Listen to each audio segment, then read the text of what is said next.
पाई section filter circuit. पाई section filter circuit भी capacitor और inductor के कॉम्बिनेशन से बनाए जाते हैं। फिल्टर सर्किट में एक कैपेसिटर को हम रेक्टिफायर के आउटपुट के बाद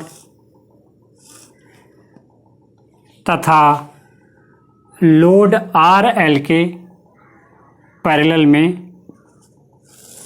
कनेक्ट करते हैं। ये हमने कोई ले लिया कैपेसिटर C1 और इसके पश्चात एक इंडक्टर को हम लोड RL की सीरीज में कनेक्ट करते हैं तथा इस इंडक्टर और लोड रेजिस्टेंस के बीच लोड RL के पैरेलल में एक कैपेसिटर C2 को भी हम ऐड करते हैं।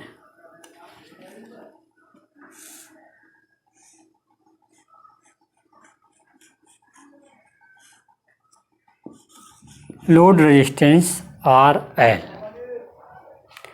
इधर हमारा ये रहता है रेक्टिफायर्स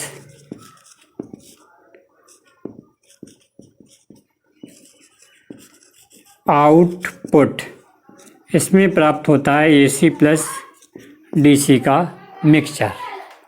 अर्थात कैपेसिटर फिल्टर में एक इंडक्टर L को लोड RL की सीरीज में तथा दो कैपेसिटर्स को, एक को इंडक्टर के पहले तथा दूसरे को इंडक्टर के बाद लोड RL के पैरेलल में कनेक्ट करते हैं। जब रेक्टिफायर के आउटपुट को अर्थात AC प्लस DC के मिक्सचर को हम पाई सेक्शन फिल्टर सर्किट पर इनपुट की फॉर्म में अप्लाई करते हैं, तब जैसे ही ये मिक्सचर पॉइंट P पर आता है तब कैपेसिटर C1 इस मिक्सचर में प्रेजेंट AC की कुछ मात्रा को खींच लेता है और चार्ज हो जाता है।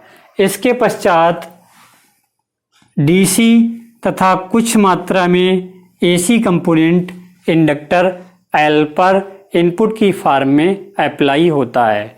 तब इंडक्टर L AC कंपोनेंट के लिए हाई इम्पीडेंस ऑफर कर देता है, हाई इम्पीडेंस अप्लाई कर देता है, जिससे AC का अधिकतम पार्ट इंडक्टर के द्वारा ब्लॉक हो जाता है, रुक जाता है और पॉइंट Q पर DC तथा बहुत ही कम मात्रा में AC कंपोनेंट प्राप्त होता है, जिसे इंडक्टर L ब्लॉक नहीं कर पाता है। उतना AC कंपोनेंट हमें पॉइंट Q पर प्राप्त हो जाता है और उस AC कंपोनेंट के लिए कैपेसिटर C2 अपनी ओर खींच करके चार्ज हो जाता है। इस प्रकार फाइनली लोड रेजिस्टेंस RL पर हमें प्योर DC प्राप्त हो जाती है। अर्थात इस फिगर की तरह हमें आउटपुट प्राप्त हो जाता है।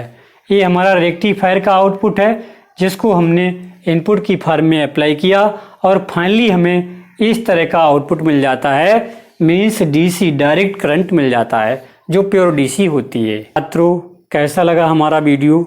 इसे लाइक करें तथा कमेंट करके हमें बताएं और हमारे चैनल को भी सब्सक्राइब कर लें, जिससे कि इस तरह का हम कोई भी वीडियो अपलोड करेंगे तो तुरंत ही वह आपके पास पहुंच जाएगा।